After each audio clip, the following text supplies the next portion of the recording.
Martial Pick, Kabanata 4573. Ang mabilis na pag-unlad ni Zuching. Ang iba pang mga tagapagdala na na-recruit mula sa Great Cosmological Shop ay napilitang lahat na pinuhin ang 6th grade o kahit na mas mataas na mga materyales ng mga Divine Spirit na sumusuporta sa kanila, ngunit karamihan sa kanilang mga kakayahan ay hindi sapat upang direktang sumulong sa 6th grade Heaven Opening Realm. Para sa pangmatagalang panahon, pinakamainam para sa kanila na bumaba ng isang hakbang at sa halip ay sumulong sa 5th grade. Ang Divine Spirits ng Great Cosmological Realm ay hindi mag-iisip tungkol sa pangmatagalang pag-unlad at kinabukasan ng kanilang mga tagapagdala. Tinutulungan lang nila ang kanilang mga tagapagdala na pinuhin ang mas matataas na grado ng elemento para lang palakasin sila at bigyan sila ng kalamangan sa Spirit Season War.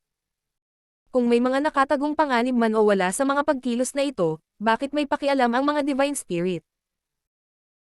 Gayunpaman, sa pangkalahatan, si Fang Yu at si Yang Ying ay parehong haharap sa mas malaking panganib kaysa sa mga Great Emperor sa kanilang pag-akyat sa 6th grade. Hindi nila taglay ang malalim na pamana ng mga Great Emperor, ni ang Divine Daw Water para palakasin ang kanilang mga docile. Kahit na nagawa nilang pinuhin ang mga materyales sa 6th grade ngayon, ang mga panganib na kailangan nilang harapin sa hinaharap ay magiging mas malaki. Kung hindi, bakit sila sasali sa Voidland? Napakaraming dakilang puwersa sa 3,000 mundo, at sa kanilang kakayahan, hindi mahirap para sa sinuman sa kanila na pumasok sa alinman sa mga dakilang puwersang iyon, ngunit naakit sila rito ng Heavenly Yuan Seal Stabilizing Pills. Nakikinita na ang hadlang na dapat nilang lampasan upang makaakyat sa 6th grade Heaven Opening Realm ay magiging hadlang ng buhay o kamatayan. Ang tagumpay ay mangangahulugan ng buhay, at ang kabiguan ay magbubunga ng kamatayan. Wala silang ibang pagpipilian. Bukod sa dalawang ito, naunawaan ng iba ang kanilang mga limitasyon at hindi nag-apply para sa anumang materyales sa 6th grade, sa halip ay pinili ang mga materyales ng 5th grade. Sagot ni Bayan Yuching. N. Maaaring wala na tayong marami sa Voidland, ngunit marami tayong materyal na 5th grade. Tumanggo si Yang Kai. Gamit ang Divine Medicine, Gourdvine, aabutin lang sila ng isang buwan para mangolekta ng kompletong set ng 5th grade materials. Hanggat nabigyan sila ng sapat na oras, ang Voidland ay tiyak na hindi magkukulang sa mga materyales ng 5th grade.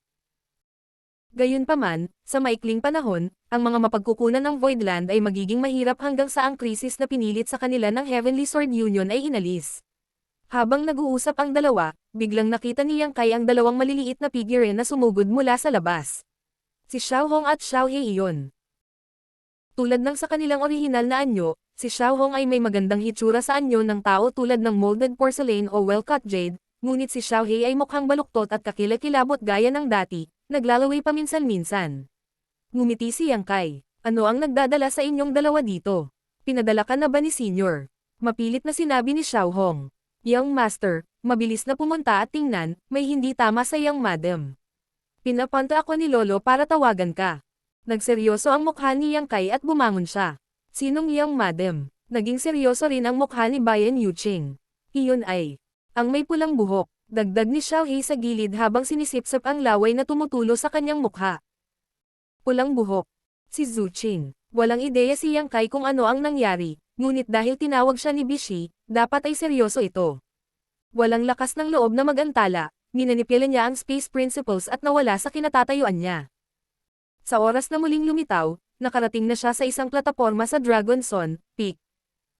Mayroong isang malaking grupo ng mga tao na nagtipon dito, na lahat ay mula sa Dragon Clan, na bumubuo ng isang bilog.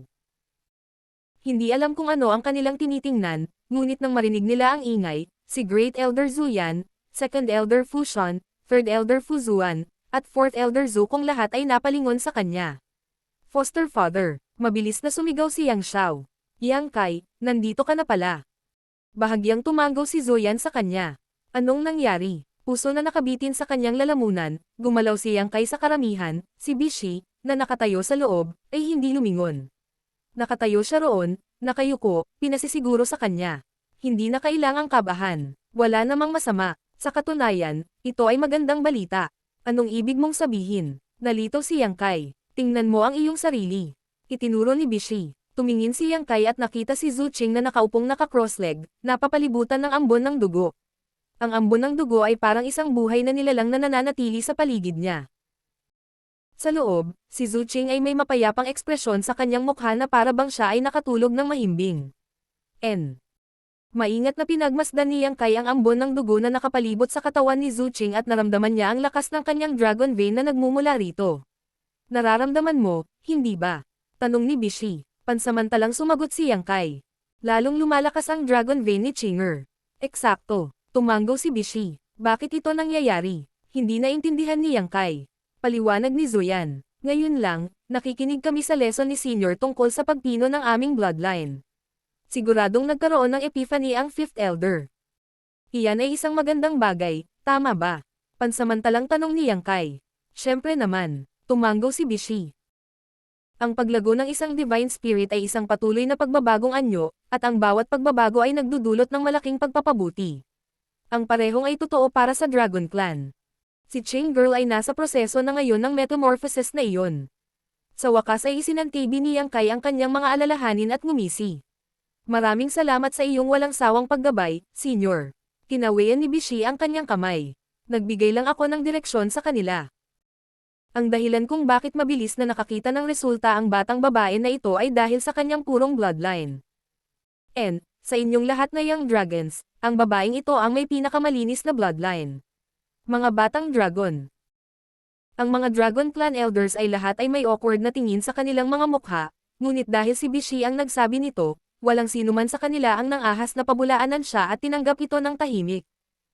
Kung gayon, ano ang dahilan kung bakit ang isa ay isang mature dragon? Tanong ni Yang Kai. Kumiling si Bishi at tumawa. Walang mature dragon, tanging grand dragon. Pagkatapos ng isang pause, idinagdag niya. Upang ma-evolve ang kanilang mga orihinal na anyo at makuha ang katawan na higit sa 10,000 metro ang haba, iyon ang limitasyon na dapat lumampas para matawag na Grand Dragon, at ang Grand Dragon lamang ang maaaring kasing lakas ng isang high-grade Heaven Opening Realm Master, 10,000 metro ang haba. Si Zuyan ay namangha. Siya ang Great Elder ng Dragon Clan, kaya makatwirang sabihin na siya ang pinakamalakas. Kahit si Zhu Qing ay hindi maihambing, gayunpaman, ang kanyang katawan ay kasalukuyang 1,000 metro lamang ang haba. Malayo pa siya sa pag-abot ng 10,000 metro. Si Yang Kai ay lihim ding hindi nakaimik. Nang isagawa niya ang kanyang Dragon Transformation Secret Art, maabot niya ang ilang libong metro ang haba, na sa tingin niya ay sapat na kamangha-mangha. Gayunpaman, hindi niya akalain na libu-libong metro pa rin ang layo niya mula sa pagiging Grand Dragon. Ngunit syempre, ang kanyang sitwasyon ay hindi katulad ng isang True Dragon, kaya ang kanyang sukat lamang ay hindi sapat upang sabihin kung gaano siya kalakas. Ang pag-abot sa 10,000 metro ay isang pangunahing kinakailangan lamang para maging isang Grand Dragon. Habang patuloy na umuunlad ang bloodline ng isang tao, kahit na ang 100,000 metro ay hindi imposible. Ang mga salita ni Bishi ay nakakagulat. Ang mga batang dragon ay natulala lahat sa kanilang narinig. Sa mga tuntunin ng edad, sinong miyembro ng Dragon Clan dito ang hindi nabuhay ng libu-libo o kahit 10,000 taon? Ngunit para sa paglaki ng isang dragon, ang lalim ng kanilang bloodline ay palaging ang pinakadakilang pamantayan. Ito ay totoo hindi lamang para sa Dragon Clan, ngunit para sa lahat ng Divine Spirits. Habang nag-uusap sila, ang ambon ng dugo sa paligid ng katawan ni Zhu Qing ay naging mas siksik. Dati, nakikita pa rin nila si Zhu Qing sa pamamagitan ng ambon ng dugo, ngunit ngayon, napakakapal ng pulang ambon na hindi na nila makita ang loob. Ito ay mas mabilis kaysa sa inaasahan. Bulalas ni Bishi. May mali ba dyan? Kinabahan muli si Yang Kai. Hindi sa ngayon. Kumiling si Bishi. Gayunpaman, ang Old Master na ito ay nakapansin ng problema bago pa man ito. Sa inyong mga young dragon, ang babaeng ito ang may pinakamakapal na bloodline. Makatwirang pagsasalita, dahil lahat kayo ay nagmula sa iisang lugar, hindi dapat magkaroon ng ganoong kalaking pagkakaiba. Kumuha ba siya ng isang uri ng mahalagang kayamanan na makapagpapadalisay sa linya ng dugo ng isang tao? Lumingon ang lahat ng Dragon Clan Elders para tingnan si Yang Kai. Natarante si Yang Kai sa kanilang mga titig. Anong problema? Natarante rin si Bishi. Bahagyang umubo si Zuyan. Nang itinaas niya ang kanyang kamay, ang kanyang dragon aura ay lumundag, na inihiwalay ang loob mula sa labas at pinapanatili ang natitirang mga miyembro ng Dragon Clan, na iwan lamang ang ilang elder. Walang gaanong miyembro ng Dragon Clan sa simula, halos 20 lang sa kabuuan. Bukod sa mga elder, lahat ng iba pang miyembro ng Dragon Clan ay nakatingin ng may pagtataka, ngunit wala silang marinig na anumang tunog, kaya wala silang ideya kung ano ang pinag-uusapan ng mga elder. Wala ka ba talagang ideya, o nagkukunwaring kamangmangan ka lang? Napatingin si Zoyan kay Yang Kai. Ano ang dapat kong malaman? Natarante si Yang Kai. Tumayo si Fuzuan na may bahagyang pamumula sa kanyang pisngi, nakatingin sa kanyang mga daliri sa paa. Si Zukong, sa kabilang banda, ay itinaas ang kanyang mga mata sa langit na para bang may isang magandang maliit na babaeng dragon na nanliligaw sa kanya. Si Fushan naman ay mapurol gaya ng dati. Natuwa, tumingin siya kay Yang Kai at nagtanong. Isipin mo, paano naging 5th elder ng Dragon Clan si Zuching? Hinaplos ni Yang Kai ang kanyang baba. Dahil ba sa akin? Napabuntong hininga si Fuzon. Siyempre dahil sa'yo. Pinutol sila ni Zoyan. Siyempre, hindi naman lahat dahil sa inyo. Para maging elder ng Dragon Clan natin, kailangan ng kakaibang bloodline. Sa mahigpit na pagsasalita, si Zuching ay hindi ang pinakanamumukod tanging dragon sa aking Dragon Island noong panahong iyon, at ang kadalisayan ng kanyang bloodline ay walang kakaiba. Gayunpaman, mula nang makilala ka, ang kadalisayan ng kanyang bloodline ay mabilis na tumataas. Iyon ang pinakamalaking dahilan kung bakit siya ay naging 5th elder ng aming Dragon Clan, nalampasan pa ang mga matatandang tulad namin. I'm more than certain na sinabi niya sa iyo kung bakit kami nagpadala ng napakaraming miyembro ng aming mga babaeng clan sa iyo noong panahong iyon. Pagkatapos makipagkita sa akin.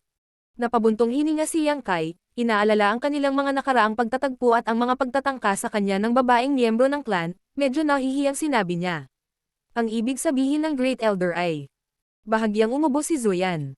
May kakayahan kang linisin ang bloodline ng Dragon Clan. Kung hindi, paano makakamit ng 5th elder ng ganoon kabilis? Sinulyapan ni Yang Kai ang iba pang Dragon Clan elders at bahagyang namula. Sinabi ni Zoyan, napag-usapan na namin ang isyong ito dati. Si Bishi ay nakatingin sa kaliwat kanan. Pagkaraan ng ilang sandali sa pakikinig, sa wakas ay nag-react siya at gumawa ng tunog ng realisasyon. Nagmamadaling sinabi ni Yang Kai, huwag kang makinig sa kanila, senior brother. Ito ay walang basehan na katarantaduhan. Tiyak na naabot ni Chinger ang isang epiphany dahil sa iyong mahusay na paggabay. Ikinaway ni Bishi ang kanyang kamay at tumawa. Magiging posible lamang iyon kung mayroon siyang natatanging potensyal sa simula. Anuman, hindi ito isang bagay na bawal na pag-usapan natin. Sa pagkakaalam ko, karaniwan sa Dragon Clan ang mga ganyang gawi. Ang pagsasama sa pagitan ng isang dragon ng isang mas malakas na linya ng dugo at isang dragon ng isang mas mahinang linya ng dugo ay talagang makakatulong sa isa na may mahinang linya ng dugo na linisin ang kanila. Lumiwanag ang mga mata ni Zoyan. Senior, nangyayari rin iyan sa Outer Universe. Tumanggo si Bishi. Siyempre, hindi lang ito totoo para sa Dragon Clan, kundi pati na rin sa iba pang mga Divine Spirit. So, mas malinis ang bloodline ng isa, mas mataas ang status nila. Kaya lang, kahit anong Divine Spirit Clan ito, ang kanilang bilang ay napakababa, at mas kaunti pa sa kanila ang makikita sa isang grupo. Ang mga numero ng Dragon Clan ay medyo marami pa rin kung ihahambing, at iyon ang dahilan kung bakit ito ay mas malinaw. Ang mga mata ni Zoyan ay kumikinang na habang siya ay nakatitig kay Yang Kai na may nagbabagang tingin. Hindi napigilan ni Yang Kai na makaramdam ng kilabot sa buong balat niya habang kinakabahan siyang nagtanong. Ano ang payo ng Great Elder para sa akin? Martial Pick, Kabanata 4574. Tanawin sa tagsibol. Ang kasalukuyang sitwasyon ng Voidland ay hindi maganda. Biglang bumantong hininga si Zoyan. Kumunat ang noo ni Yang Kai. Hindi pa rin umabot sa punto na buhay at kamatayan ang nakataya. Tumanggo si Zoyan. Bagaman totoo iyan, ang pagiging target ng isang high-grade Heaven Opening Master ay isang kakilakilabot na suliranin. Naisip ni Yang Kai na nag-aalala siya sa kinabukasan ng Voidland, kaya mabilis siyang umalma. Hindi kailangang mag-alala si Great Elder, mayroon akong paraan para harapin ito. Naniniwala ako sa'yo. Tumanggo si Yan. Nakakatakot ang sitwasyon ng Star Boundary noon, pero pinangunahan mo kami, lumaban kami. Gaano man kalala ang kasalukuyang sitwasyon, hindi pa rin ito delikado kaysa sa sitwasyon ng Star Boundary noon. Bagaman, biglang binago ni Zoyan ang paksa. Gayunpaman, ang pagkakaroon ng higit pang Heaven Opening Realm Masters sa Voidland ay hindi isang masamang bagay, di ba? Tama si Great Elder, nagsimula na kaming lumipat para madagdagan ang aming bilang, at medyo maayos ang pag-usad. Sa isa pang 2 buwan, dapat na sinusubukan ng Iron Blood Great Emperor na umabant sa 6th grade Heaven Opening Realm. Ito ay kapana-panabik na balita. Kung mas marami ang mga masters, mas mabuti. Lalo na ang Dragon Clan ko, kung kaya nating lumaki, bawat isa sa atin ay may hahambing sa isang high-grade Heaven Opening Master. Sa oras na iyon, ano ang maaaring halaga ng isang Zuok One Way lang? Mayabang na sabi ni Zoyan bago bumaling kay Yang Kai ng taos puso. Gayunpaman, alam mo rin na ang paglaki ng isang Divine Spirit ay napakabagal, ganoon din sa mga mula sa Dragon Clan. Matapos kang sundan mula sa Star Boundary hanggang Voidland sa loob ng napakaraming taon, ang Fifth Elder lang ang nakagawa ng kaunting pagunlad, habang ang iba ay hindi na natuloy, kaya kailangan mong gumastos ng mas maraming pagsisikap para tulungan sila. Hindi napigilan ni Yang Kai na medyo hindi komportable habang nag-aalinlangan siyang nagtanong. Ano ang gusto ni Great Elder na gawin ko? Kumatok si Zoyan at bahagyang umubo. Miyembro ka rin ng Dragon Clan, kaya hindi mo pwedeng paboran ang isa kaysa sa isa. Kailangan mong pantay-pantay ang pakikitungo sa lahat, tama ba ako? Kaming mga lalaki at mga babaeng may asawa ay hindi ka-aasa sa iyo, ngunit tingnan mo doon, mayroon pa ring ilang mga kabataang babae na hindi pa nakakapag-asawa. Ang mga sulok ng mga mata ni Yang Kai ay hindi maiwasang bahagyang kumaibot, habang si Fu Zuan, na nakatayo sa gilid, ay namula hanggang sa dulo ng kanyang mga tainga. Paglingon niya, mabilis niyang sinabi, "Naghihintay sa akin si Xiaoqi, titignan ko siya." Pagkasabi niya nito, tinapakan niya ang kanyang paa at pumailang lang sa langit. Napakalinaw ng mga salita ni Zoyan, kaya paanong hindi maintindihan ng mga naruroon ang kanyang sinasabi. Si Fu Zuan ay sobrang nahihiya na manatili. Hindi alam ni Yang Kai kung tatawa o iiyak. Great Elder, itinutulak mo ako sa apoy. Ang bilang ng mga babaeng puro dugo na miyembro ng Dragon Clan ay mas kaunti kaysa sa bilang ng mga lalaki, bawat isa sa kanila ay katulad ng isang kayamanan. Kapag narinig ng mga lalaki ang sinabi mo, tagperen nila ako ng 18 piraso. Idinagdag ni Zoyan sa isang seryoso at matuwid na paraan. Kung ikukumpara sa hinaharap ng aking Dragon Clan, ano ang halaga ng mga personal na sakripisyo? Kung sino man sa kanila ang maglalakas loob na magsabi ng anuman, pupugutan ko ang kanilang mga ulo. Napag-usapan na natin ito dati. Higit pa rito, sigurado ako na ang maliliit na batang babae na ito ay magiging masaya na gawin ito. Hindi pa ba nila nilinaw ang kanilang mga paninindigan? Hindi ito angkop. Mabilis siyang kinawayan ni Yang Kai. Gusto ni Zoyan na maging Dragon Stud siya, paano niya magagawa ang ganoong bagay? Iilan na lang ang walang asawang babae sa Dragon Clan, 4 o 5, yun lang. Walang hindi nararapat. Ipinagpalagay ni Zoyan ang poster na siya ang batas at ang kanyang salita ay magiging pinal. Lahat ng iba ay maaaring pag-usapan, ngunit ang bagay na ito ay may kinalaman sa hinaharap ng ating Dragon Clan, kaya kailangan mong makinig sa akin. Sa anumang kaso, ang iyong mga asawa ay lahat ay naglilinang sa pag-urong ngayon, at bihira mo silang makilala. Binata ka rin na matipuno ang pangangatawan, kaya hindi ka ba nalulungkot? Napabugan ng malamig na pawis si Yang Kai. Ikaw ang Great Elder ng Dragon Clan, tama ba na magsalita ka ng ganito? Kung maririnig ito ng iyong mga angkan, saan mapupunta ang iyong prestihiyo? Nakangiting sumingit si Fushan, na nakatayo sa gilid. Kung mapapahintulutan talaga natin ang Dragon Clan na magkaroon ng ilang Grand Dragons, kahit na bumaba ang prestihiyo nito, ano? Gulat na tinitigan siya ni Yang Kai. Second Elder, bakit mo sinasabi ang mga bagay na iyon? Nilinggan niya si Zukong, at nagtanong.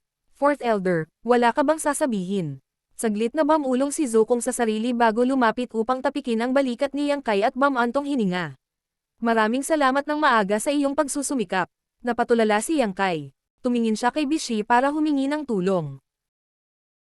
Gayunpaman, ang matandang lalaki, na matagal nang nagmamasid sa lahat, ay hinaplos lamang ang kanyang balbas at hinihikayat. Kung magtatanam ka ng mga pananim at magbubungkal ng mabuti sa mga bukirin, tiyak na may mapapala ka. Ang mukha ni Yang Kai ay kasing itim ng ilalim ng isang palayok, pakiramdam na parang may sumaksak sa kanya sa likod. Nang makitang magsasalita na muli si Zoyan, mabilis na itinaas ni Yang Kai ang kanyang kamay at pinigilan siya. Great Elder, ang kinabukasan ng Dragon Clan ay hindi maaaring nakasalalay sa akin ng mag-isa, ngunit maaari kong ipangako sa iyo na mahahanap ko ang Dragon Altar sa lalong madaling panahon. Kung mahahanap ko ito, ang Dragon Clan ay hindi na makulong dito, at magiging maliwanag ang hinaharap nito. Natigilan sandali si Zoyan bago sinabing, ang Dragon Altar ay ang Dragon Altar habang ikaw ay ikaw. Hindi tayo sigurado kung kailan natin ito mahahanap, o kung makikita natin ito. Kaya pag-usapan muna kita, paano magiging handa si Yang Kai na ipagpatuloy ang talakayang ito? Sa pag-arte, kinuha niya ang kanyang communication bead at tiningnan ito bago itinaas ang kanyang kilay at sinabing, "May nangyari sa Star City, titingnan ko." Nilinggan niya si Bishi at humiling, "Senior, pakisuyong alagaan si Chinger." Tumango, tiniyak ni Bishi. "Magtiwala ka, kung may pagbabago, ipapaalam ko kaagad sa iyo." Nagpasalamat sa kanya si Yang Kai bago tumakas patungo sa Star City. Nang makita siyang tumakas, si Zuyan ay wala ring magawa, habang si Fuzan ay bumuntong hininga. "Masyado kaming naiinip, tinakat namin siya." Makahulugang ngumisi si Zuyan. Ang puso ng isang tao ay laging nananabik ng mga tanawin sa tagsibol, paano siya matatakot ng ganoong magandang bagay? Hindi ito ang unang pagkakataon na nangyari ito.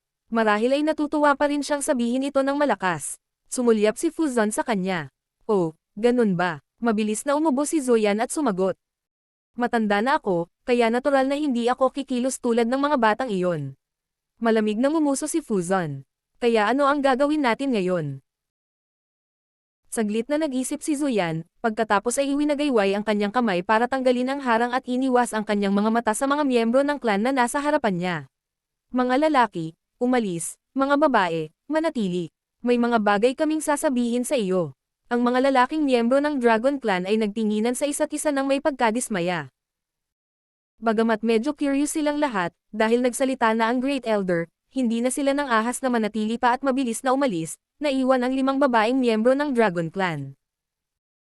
Tiningnan ni Zuyan si Fushan, at ang huli ay agad na humakbang at mamulong sa 5 babaeng dragon, paminsan-minsan ay nakaturo kay Zuching. Ang ilan sa mga babaeng dragon ay kumikinang ng husto ang kanilang mga mata, tila sabik na subukan ito, habang ang ilan ay namumula ang kanilang mga mukha na nahihiya. Samantala, ang kalapit na Zukong ay nagpakawala ng mahabang buntong hininga. Mababa ang kasikatan ng Star City dahil halos 80% ng mga mangangalakal ay umalis na noon pa man, na naging sanhi ng paglala ng sitwasyon. Maging ang Void Dock, na dati ay lubhang buhay na buhay, ay disyerto na ngayon. Uminom si Yang Kai ng ilang kaldero ng tsaa sa Governor's Mansion hanggang sa mapuno ang kanyang tiyan. Walang ideya si Mo Mei kung bakit biglang dumating si Yang Kai sa kanyang lugar, ngunit tahimik lang niyang sinamahan siya at hindi nagtanong, masigasig na nag-uulat sa kanya tungkol sa kamakailang sitwasyon ng Star City, samantalang si Yang Kai ay walang tigil na nakikinig. Makalipas ang kalahating araw, naisip ni Yang Kai na oras na, kaya sa wakas ay tumayo siya at sinabing, "Pakiusap, alagaan mo ang Star City, babalik muna ako." "Sect Master, makatitiyak ka, tiyak na aalagaan kong mabuti ang Star City, Palem." Pagkabalik mula sa Star City, hinanap ni Yang Kai si Bayan Yuching para pag-usapan ang tungkol sa pagpasok ng Iron Blood Great Emperor sa 6th Grade Heaven Opening Realm sa loob ng 2 buwan. Bagamat wala silang maitutulong, hindi ito maliit na kaganapan, kaya kailangan nilang gumawa ng ilang paghahanda. Hindi bababasa, kailangan niyang ihiwalay ang mga pagbabago sa enerhiya sa panahon ng pambihirang tagumpay upang ang iba ay hindi makapag-especially iya sa kanya, kung hindi, kung malaman ito ni Zuo Quanwei, maaaring hindi niya mapigilan ang sarili at umatake. Ang pangunahing prioridad ngayon ng Voidland ay ang oras, at pangalawa ay ang mga supply. Matapos ayusin ang ilang detalye kay Bayan Yuching, bumalik si Yang Kai sa kanyang palasyo. Bagamat itinulak niya ang pinto sa kanyang silid, sumimangot si Yang Kai at tumingin sa kama, para lamang makitang may nakatago sa loob nito. Kitang-kita niya ang aura at paghinga ng isang tao. Nakakunot ang noo, pumunta si Yang Kai sa kama at tumingin sa ibaba. Bago niya makita kung sino ang nagtatago dito, 2 kamay na puti ng nyebe ang nag-abot mula sa ilalim ng kumot at pumulupot sa kanyang leeg, hinayla siya pababa. Mabilis na kumapit si Yang Kai sa gilid ng kama para pakalmayan ang sarili. Isang pares ng maningning na mga mata ang nakatitig sa kanya ng diretso, na para bang gusto siyang kainin ng buhay. "Fuling, anong ginagawa mo dito?" tanong ni Yang Kai, na nakatingin sa kanya. May malalim na impresyon si Yang Kai sa maluwag na purple dragon na ito. Noong una siyang pumasok sa Dragon Island sa Star Boundary, nakita niya ang maraming bagay na kinasangkutan niya na halos mabulag ang kanyang mga mata. Bago noon, narinig lang niya na ang mga Dragon Race ay namumuhay sa isang marumi at malaswang paraan, ngunit naisip niya na angkop lamang iyon sa mga lalaki. Masasabing nagbukas si Fuling ng bagong window para sa kanya. Bayaw. Matamis na tumawag si Fuling na may mga mata na puno ng pagmamahal. "Pinadala ako ng Great Elder dito upang pagsilbihan ka." Pagkatapos niyang itaas ang kanyang mga kamay, nalaman ni Yang Kai na ang manipis na kumot ay hindi nakatikip sa kanyang hubad na katawan. Wala siyang suot. Hiniling ka ni Great Elder na sumama. Si Yang Kai ay parehong natuwa at naiinis. Gusto talaga ni Zuyan na tretuhin siyang parang dragon stud, at pinapunta si Fu Ling nang walang anumang babala. Siyempre. Napabuga ng hangin si Fu Ling sa mukha ni Yang Kai habang marahang ibinuka ang kanyang mapupulang labi, sa pag-aakala ng mapang-akit na tingin.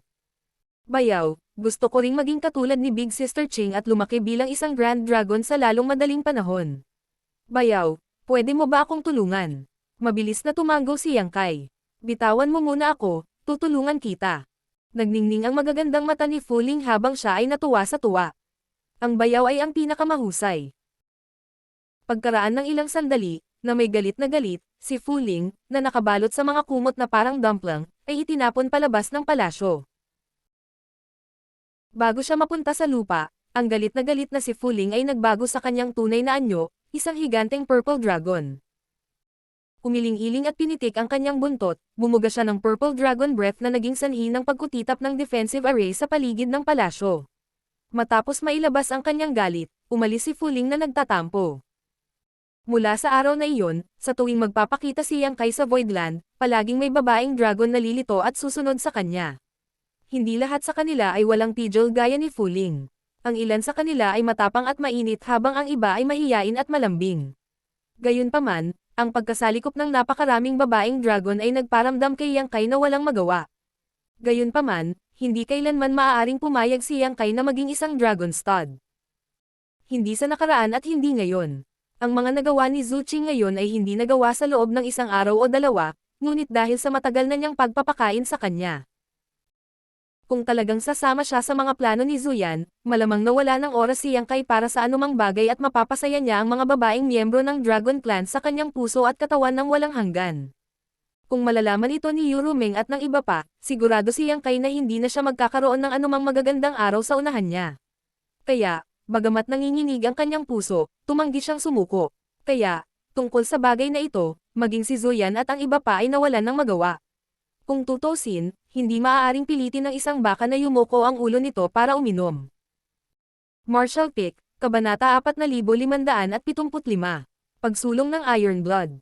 Sa Wood Spirit Province ng Voidland, kung saan mayroong walang katapusang mga hanay ng bundok na may talas-talas na mga bato na natatakpan ng malalagang kagubatan. Sa isang tiyak na Spirit Peak, si Yang Kai ay nakaupo na naka-cross-leg at nakatitig sa isa pang Spirit Peak na 100 kilometro ang layo. Mahigit 2 buwan na siyang nakaupo dito. Sa dalawang Spirit Peaks na ito bilang sentro, ang radius na 100 kilometro ay minarkahan bilang restricted area at walang hindi autorisadong tauhan ang pinayagang makalapit. Isang bahid ng liwanag ang lumipad at dumapo sa tabi ni Yang Kai habang kumakalat ang isang matamis na halimuyak sa hangin. Ito ay walang iba kundi si Yuhi. Nang magtama ang kanilang mga mata, bahagyang tumango si Yang Kai. Si Yuhi, na tahimik na nakatayo sa tabi niya, ay nagtanong sa mahinang boses, nakatingin sa malayo. Young Master, kumusta ang sitwasyon? Sa ngayon, hindi dapat magkaroon ng malalaking isyu. Kailangan lang nating makita kung kailan magagawang ganap na pinuhin ng Senior Iron Blood ang material na yang element. Hanggat lubusan niyang pinipino ito, magagawa niyang paghiwalayin ang langit at lupa at mabuo ang kanyang miniature universe. Pagkatapos ng maikling paghinto, muli siyang nagtanong. Naayos na ba ang lahat? Sagot ni Yuhi. Naayos na ang lahat. Dinadala sila ng second manager ngayon. Tumango si Yang Kai. 2 buwan na ang nakararaan, natanggap ng Iron Blood Great Emperor ang kanyang 6th grade yang element material at naghahanda na itong makapasok sa Heaven Opening Realm. Si Yang Kai ay gumawa din ng maraming paghahanda para dito at espesyal na nakahanap ng maraming Heaven Opening Realm Masters upang magturo sa kanya tungkol sa mga bagay na kailangan niyang bigyang pansin upang makalusot ng maayos.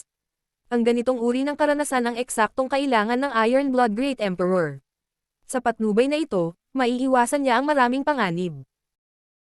Halos 2 buwan na ang nakalipas mula nang simulan ng Iron Blood Great Emperor na pinuhin ang kanyang panghuling material na elemento, kaya dapat na malapit na ang oras para maihayag ang mga resulta. Siya ang unang cultivator mula sa Star Boundary na umakyat sa Heaven Opening Realm. Napakahalaga nito sa kasalukuyang Voidland at sa mga tao mula sa Star Boundary sa kabuuan. Sa makatuwid, inayos ni Yang Kai ang ilang tao na dumalo sa seremonya. Ang mga taong ito ay naghahanda lahat na makapasok sa 6th grade, kaya't ang personal na pagmasdan at tularan ang tagumpay ng Iron Blood Great Emperor ay magiging malaking pakinabang sa kanila sa hinaharap. Noong papasok na si Old Bai sa 5th grade Heaven Opening Realm, espesyal na dinala ng Lady Boss si Yang Kai para manood para sa eksaktong kadahilanang ito.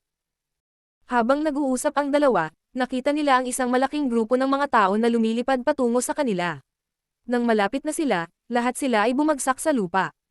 Mayroong higit sa 20 sa kanila. Ang mga nasa harap ay natural na ang mga Great Emperor mula sa Star Boundary, Hong Chen, Martial Beast, Seren Soul, Flower Shadow, Ice Feather, Heaven's Revelations, at Wondrous Pill. Sumunod ay sina Yang Yan, Li Wuyi, Bing Yun, Sheng Yuzo, at ang iba pang mga Peking Emperor. Kasunod nila ay ang mga asawa ni Yang Kai na sina Suyan, Xia Ningchang, Shan Qingluo, Zhu Yu, Yu Rumeng, at Ji Yao. Dumating din sina Yang Zhu, Mo Xiaoqi, Lin Yuner, Xiang Ying, at Fang Yu. Isa-isa siyang binati ng lahat, ngunit walang oras para sa maliit na usapan habang ang mga mata ng lahat ay nabaling sa Iron Blood Great Emperor. Matapos mag-obserba ng ilang sandali, kumunat ang noo ni Duan Hongchen at nagtanong. Ano ang sitwasyon doon? Matapat na sumagot si Yang Kai. Dapat pa rin niyang pinipino ang huling material, ngunit dapat ay nasa oras na. Malalaman natin sa kalahating buwan ng higit pa. Bahagyang tumanggaw si Duan Hongchen at biglang ngumiti. Hindi ko inaasahan na makakalusot din tayo sa Heaven Opening Realm. Sila ay nakulong sa Star Boundary at hindi makita ang kalawakan ng Outer Universe. Sa pamamagitan lamang ng paglundag mula doon ay napagtanto nila kung gaano kaliit ang mundong kanilang ginagalawan. Gayunpaman, naunawaan ng lahat na ang pinakamalaking nag-ambag sa tagumpay ng lahat ngayon ay walang alinlangan na si Yang Kai. Kung hindi niya sila binigyan ng walang limitasyong dami ng mga material sa paglilinang, kahit na tumalon sila sa Outer Universe, maaaring hindi sila magkaroon ng magandang resulta. Mula nang dumating sila mula sa Star Boundary, ang mga Great Emperor ay bihirang nagtipon-tipon dahil karaniwan silang abala sa kanilang sariling pagtatanim. Kung hindi sila hiniling ni Yang Kai na dumalo sa kaganapang ito, patres pa rin sila. Ngayong nagsama-sama na sila, natural na maraming mapag-usapan, kaya hindi rin nagtagal ay nagsimula na silang mag-chat. Hindi sila pinansin ni Yang Kai at sa halip ay sumulyap sa kanyang mga asawa bago naglakad sa gilid. Nang makita ito, mabilis na sumunod ang ilang babae. Kahit na si Yang Kai ay madalas na makahanap ng oras upang gabayan si Suyan at ang iba pa sa kanilang paglilinang, kadalasan, sila ay nasa retreat kaya bihira silang magkita. Dahil dito, natural lang sa kanila na makaramdam ng kaunting lovesick. Maraming tao ang nagtipon dito, at dahil hindi nararapat na magpakita ng labis na pagmamahal sa publiko, sinuri lamang ni Yang Kai ang pag-unlad ng kultibasyon ng bawat babae, na sinasagot ang lahat ng kanilang mga tanong ng detalyado, na nagpapahintulot sa kanila na makinabang ng malaki. Pagkaraan ng 3 araw, si Yang Kai, na nakikipag-usap sa kanyang mga babae, ay biglang lumingon sa direksyon ng Iron Blood Great Emperor at sumigaw. Magsisimula na. Ang pag-ungol sa Spirit Peak ay biglang tumahimik habang ang lahat ay nakatutok sa plataporma kung saan nakaupo ang Iron Blood Great Emperor na naka-cross-leg. Unti-unti, biglang tumaas ang napakalalim na aura. Tapos na ba ang arrangement sa Star City? Lumingon si Yang Kai at nagtanong. Mabilis na sumagot si Yuhi. Naayos na ang lahat. Personal na babantayan ito ni Mo Mei, walang magkakamali. Tumanggaw si Yang Kai. Simulan ang array. Tinanggap ni Yuhi ang utos at ipinatawag ang array Jade. Kaagad, ang kanyang mga kamay ay sumayaw habang ang 9 Heavenly Layers Grand Array ay naisaaktibo. Ang 9 Heavenly Layers Grand Array na bumabalot sa Voidland ay napakalakas, ngunit kapag mas malakas ang Spirit Array, mas maraming enerhiya ang natupok nito para gumana. Karaniwan, ang 9 Heavenly Layers Grand Array ay hindi ganap na naisaaktibo, lalo na ngayon na ang Voidland ay kulang sa mga mapagkukunan. Sa sandaling ito, sa ilalim ng kontrol ni Yuhi, ang 9 Heavenly Layers Grand Array, Bewildering Array, Illusion Array, at Barrier ay na-activate lahat. Kapag nakapasok ang Iron Blood Great Emperor sa 6th grade Heaven Opening Realm, tiyak na magkakaroon ng malaking kaguluhan. Kung walang Grand Array na maghihiwalay sa kanya, malaki ang posibilidad na ang kanyang tagumpay ay matiktik ng mga tagalabas. Ang Heavenly Sword Union ay parang tigre na nakatingin sa biktima nito ngayon. Hindi alam kung gaano karaming mga especially iya ang kanilang itinanam sa Void Territory at sa Star City, ngunit kapag kumalat ang balita tungkol sa isang taong pumasok sa 6th grade Heaven Opening Realm, natural nilang marinig ang tungkol dito. Hindi alam ni Yang Kai kung ano ang magiging reaksyon ni Zuo Quanhui, ngunit kung sakali, kailangan niyang mag-ingat. Kailangan pa ng Voidland ng mas maraming oras. Sa isang kisap mata, ang buong Voidland ay natatakpan ng makapal na patong ng ambon. Kung titingnan mula sa malayo, imposibleng makakita ng anumang bagay sa loob. Sa loob ng Voidland, naging mas kitang-kita ang mga galaw ng Iron Blood Great Emperor, at isang serye ng mga muffled thuds ang dahan-dahan at ritmo na umalangaw mula sa kawalan, na parang isang higanteng invisible na kamay ang humahampas sa isang war drum. Itinoon ng lahat ng atensyon sa kanya, hindi nawawala ang isang detalye. Ang panunood sa iba na sumusulong sa 6th grade Heaven Opening Realm ay lubhang nakakatulong sa kanilang paglilinang sa hinaharap, kaya walang sino man ang nangahas ng pahinga. Ang pagsulong sa Heaven Opening Realm ay isang proseso ng isang cultivator na naghihiwalay sa langit at lupa sa loob ng kanilang katawan upang bumuo ng miniature universe.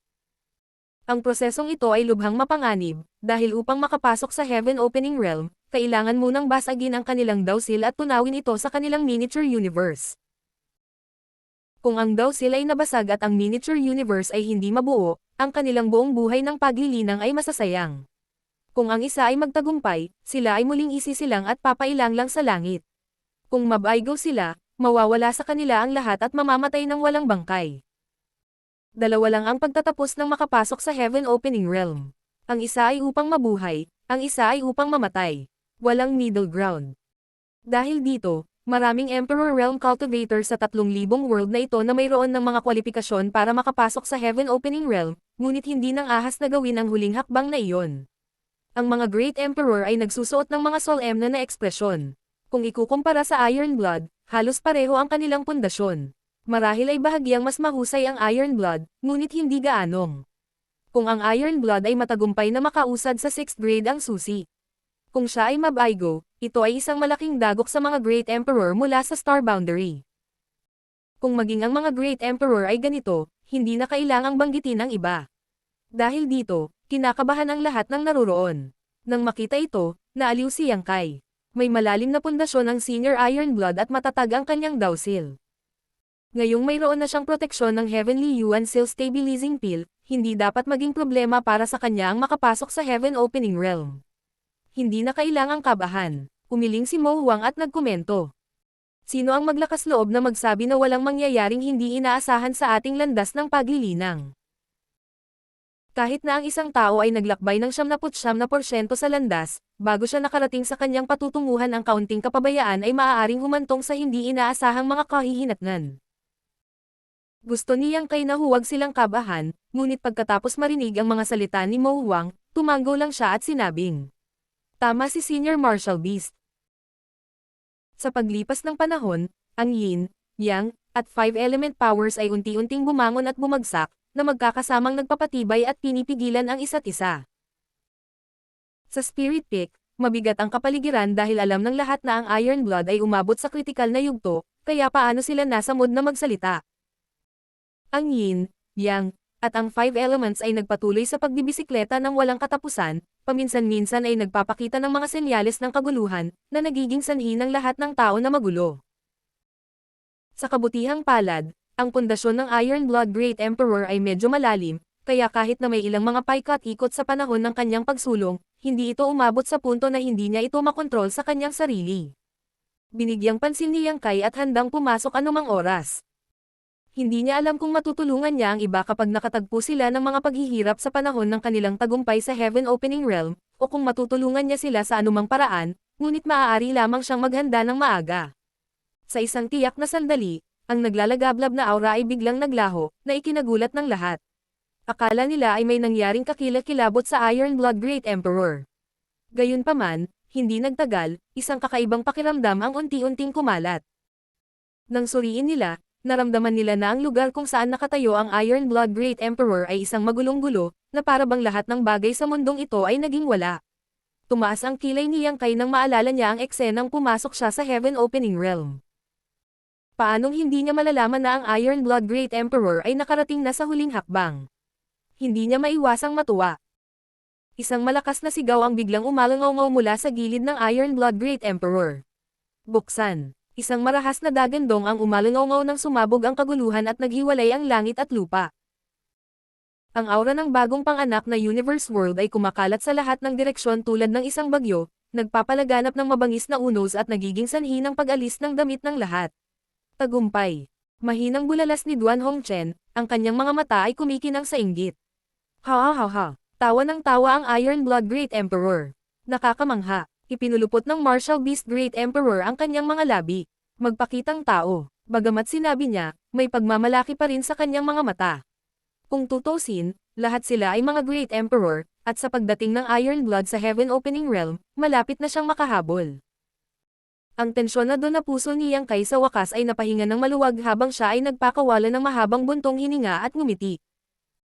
Lahat, mangyaring sumama sa akin upang batiin siya. Pagkasabi nito ay nanguna siya at lumipad pasulong habang ang iba ay sumunod na malapit sa likuran. Isang distansyang 100 kilometro ang natakpan sa isang kisap mata. Nakatayo roon ang Iron Blood Great Emperor, dahan daw ang kinuyam ang kanyang mga kamao. Puno ng kumpiyansa ang mukha niya na parabang nahahawakan niya ang buong mundo sa kanyang palad. Naiintindihan ni Yang Kai ang kanyang nararamdaman. Sa martial daw, ang agwat sa pagitan ng Emperor Realm at ng Heaven Opening Realm ay isang malaking hakbang, isang qualitative na pagbabago na mahirap ilarawan, lalo na sa Iron Blood Great Emperor na direktang pumasok sa 6th grade Heaven Opening Realm. Sa sandaling ito, ang lakas na taglay niya ay libo-libong beses na mas malaki kaysa dati.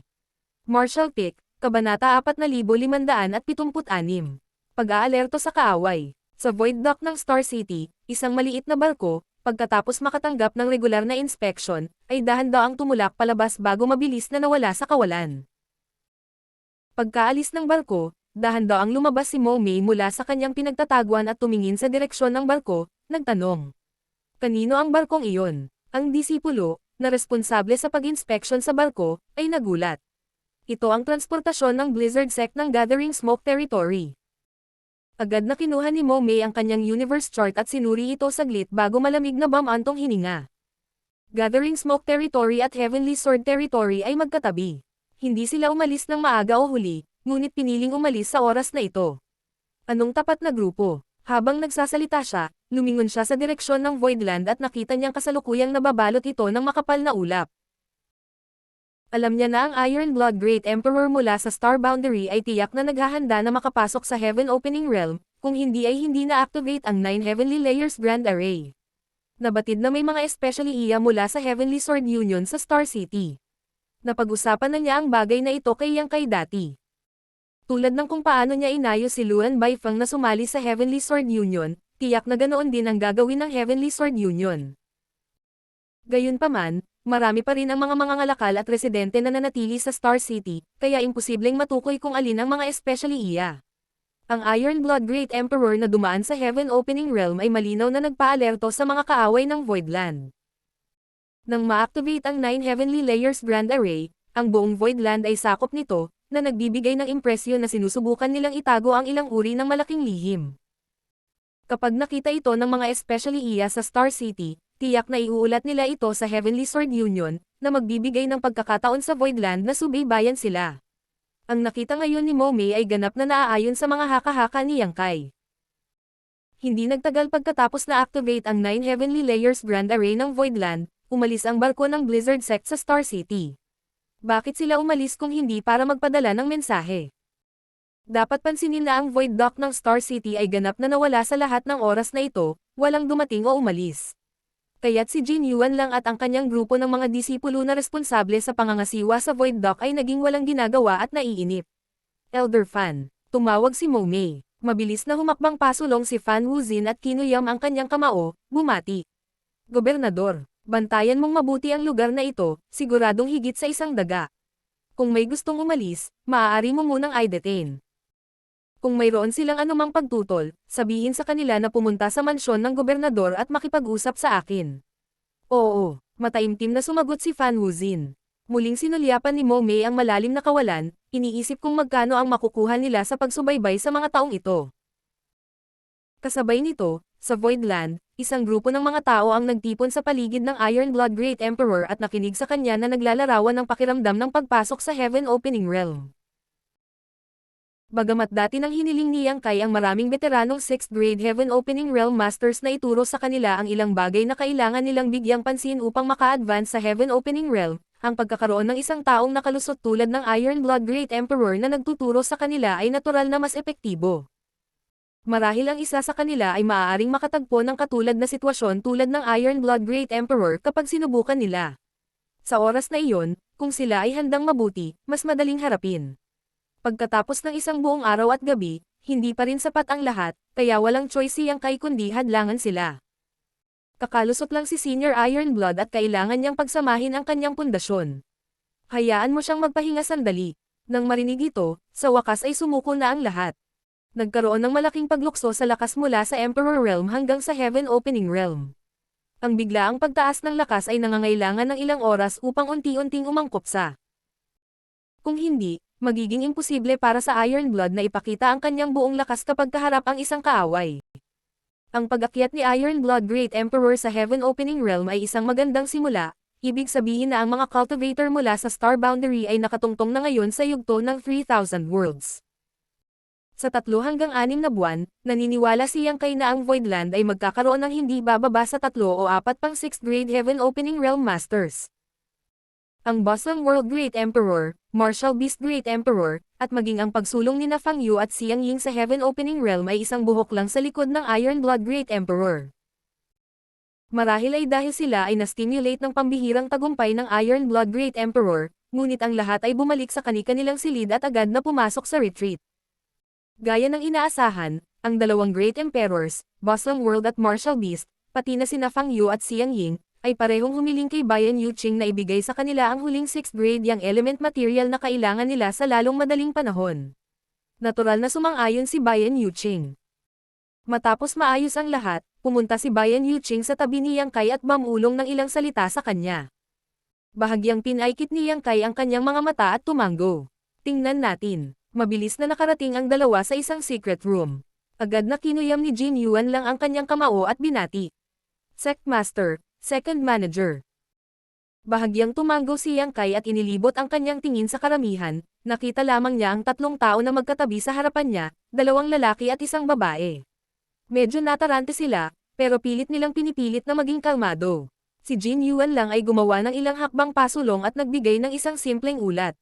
Bahagyang itinaas ni Yang Kai ang kanyang kilay. Gathering Smoke Territory, Blizzard Sect. Patuloy ni Jin Yuan lang. Nasuri na ni Gobernador Mo. Ang Gathering Smoke Territory ay katabi ng Heavenly Sword Territory.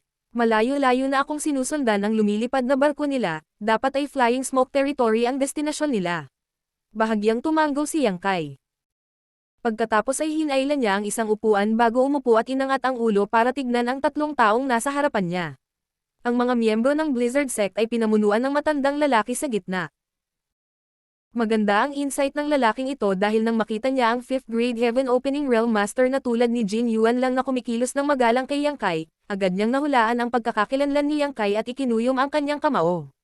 Ito ay dapat na Voidlands Lord, Master Yang. Sumang-ayon si Yang Kai na tumango. Ito nga ang Yang na ito. Kumunat ang noo ng matandang lalaki at nagtanong. Maaari ko bang tanungin si Master Yang kung ang aking Blizzard Sect ay nakasakit sa Voidland sa anumang paraan na magiging dahilan upang mapigil mo kami? Bahagyang nagtanong si Yang Kai. Hindi mo talaga alam. Ang matandang lalaki ay nagpapanatili ng kalmado at kalmadong paraan. Pakiusap, paliwanagan mo ako. Tinitigan siya ni Yang Kai saglit bago sumagot. Dahil hindi mo alam, hindi mo na kailangang malaman. Sa isang pitik ng kanyang daliri, biglang nagtagpo ang World Force. Sumabog ang ulo ng matandang lalaki nang tumalsik ang pula at puting bagay sa lahat ng direksyon habang ang dugo ay bumulwak mula sa leeg na parang fountain. Si Bayan Yuqing, na nakatayo sa likod ni Yang Kai, ay biglang nanginig, halatang takot.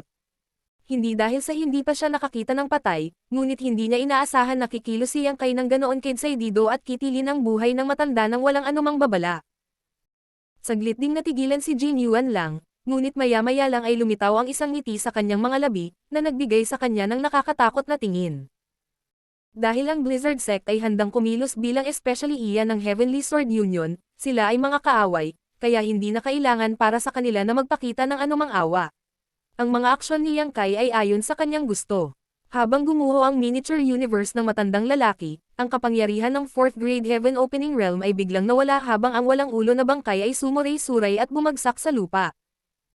Tumangala si Yang Kai sa natitirang dalawa at nagtanong. Ano ang alam mo? Ang natitirang lalaki at babae ay nasa third grade heaven opening realm lamang. Nang makita ang kanilang pinuno na pinatay ng walang awa, agad na namutla ang kanilang mga mukha at nabasag ang kanilang tapang. Nang inig ang mga paa ng lalaki habang humihingi ng awa. Master, mangyaring iligtas ang aking buhay. Kung may kailangan ka, magtanong. Sasabihin ko sa iyo ang lahat ng nalalaman ko. Para bang natatakot siyang mamatay kapag huli na siyang magsalita, mabilis siyang sumagot. Nilinggan muli ni Yang Kai ang babae. Namutla ang mukha ng babae habang mabilis na nagpahayag ng kanyang paninindigan. Ganon din naman itong ginang, kung may mga tanong si Sir, huwag mag-atubiling magtanong. Tumanggo si Yang Kai nang may kasiyahan. Mas mabuti yon. Pagkatapos magnilay-nilay, sinabi niya.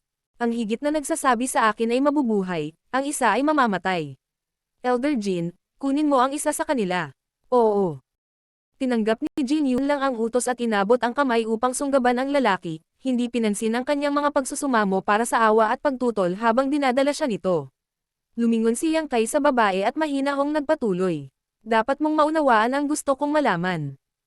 Kinakabahang napalunok ang babae habang nagiging magulo ang kanyang paghinga. Ang kanyang dibdib ay tumaas-baba at siya ay nagbigay ng pinakamahusay na nakakabigay puri ng ngiti na magagawa niya habang siya ay malumanay na tumanggo. Alam ng ginang na ito. Nang hindi na hinintay na magtanong pa si Yang Kai, nagsimula siyang magsalita. Siya ay natakot sa labas ng kanyang katalinuhan, na naging sanhi ng kanyang mga salita upang maging lubhang hindi organisado. Bukod dito, natatakot siya na mas mababa ang kanyang ibunyag kaysa sa kanyang kasama, kaya sinabi niya kung ano ang pumasok sa kanyang isip. Nakinig si Yang Kai na may walang pakialam na ekspresyon, na ginagawang imposibleng hulaan kung ano ang iniisip niya. Habang nagkakaganito siya, lalong nagpanik ang babae. Pagkaraan ng mahabang panahon, sa wakas ay tumigil ang babae at tumingin sa kanya na may mahiyaing ekspresyon. Gaya ng inaasahan, ang mga taong ito mula sa Blizzard Sect ay mga especially iyan na itinanam ng Heavenly Sword Union sa Void Star City. Ang Blizzard Sect ay orihinal na may tindahan sa Star City, kaya bago selyuhan ng Heavenly Sword Union ang Territory Gate, nakipag-ugnayan na sila sa kanila at hiniling na subaybayan ang mga galaw ng Voidland. Inutusan nila silang iulat ang bawat balita na kanilang nahanap. Dati, nang makita nilang nag-activate ang 9 Heavenly Layers Grand Array ng Voidland, hindi rin nila makita kung ano ang nangyayari sa loob, kaya naisip nila na may malaking nangyari. Dahil dito, naghanda silang pumunta sa Flying Smoke Territory para iulat ang sitwasyon, ngunit hindi nila inaasahan na mahuhulog sila sa bitag ni Yang Kai. Iyan lang ba? Tumangala si Yang Kai sa kanya. Mabilis na umiling ang babae. Oo, Master. Itong ginang at ang iba ay ayaw din gawin ito, napilitan kami. Magkapitbahay ang Gathering Smoke Territory at Heavenly Sword Territory, kung hindi kami sumunod, tiyak na hindi kami patatawarin ng Heavenly Sword Union. Ang Blizzard Sect ko ay talagang walang intensyon na maging kaaway sa Voidland. Hindi pinansin ni Yang Kai ang kanyang mga pakiusap at nagpatuloy. Ang mga taong itinanam ng Heavenly Sword Union sa Star City ay tiyak na hindi lang ang Blizzard Sect mo. Sino pa ang nandoon? Pinag-isipan ito ng mabuti ng babae bago umiling. Walang ideya ang ginang na ito. Pag-isipan mong mabuti bago ka sumagot. Kung hindi, kung ang iyong brother ay nagsabi ng higit sa iyo, hindi ka magkakaroon ng pagkakataong makita ang araw bukas. Namula agad ang mga mata ng babae. Master, hindi po talaga alam nitong ginang na ito. Mangyaring iligtas ang aking buhay, itong ginang na ito ay handang gawin ang lahat para masiklian ang kabutihan ni Master. Maawa ka sa akin. Pagkasabi nito, lumuhad talaga siya, gumapang pataas kay Yang Kai, at itinaas ang puting nyebe niyang leeg para tingnan siya. Ito ay agad na naging sanhi ng kanyang malalim na bangin upang makita sa pamamagitan ng kanyang kwelyo. Hindi nakatiis si Bayan Yuching sa kanyang nakakalungkot na tingin at malamig na sumimangot. Maaaring hindi mo alam, ngunit wala ka bang pinaghihinalaan. Matapos marinig ang kanyang paalala, seryoso itong pinag-isipan ng babae saglit bago iulat ang pangalan ng dalawa pang puwersa. Hindi alam ng ginang na ito kung sila nga o hindi, pero narinig ko na marami silang koneksyon sa Heavenly Sword Union. Tumanggo si Yang Kai. Nakikita ko. Pagtingin kay Bayan Yuching, agad siyang tumalikod at tumawag. Ilang sandali pa, pumasok si Jin Yuan lang kasama ang lalaki sa kanyang mga bisig bago binuhat ang babae palayo, hindi pinansin ang kanyang mga pakiusap.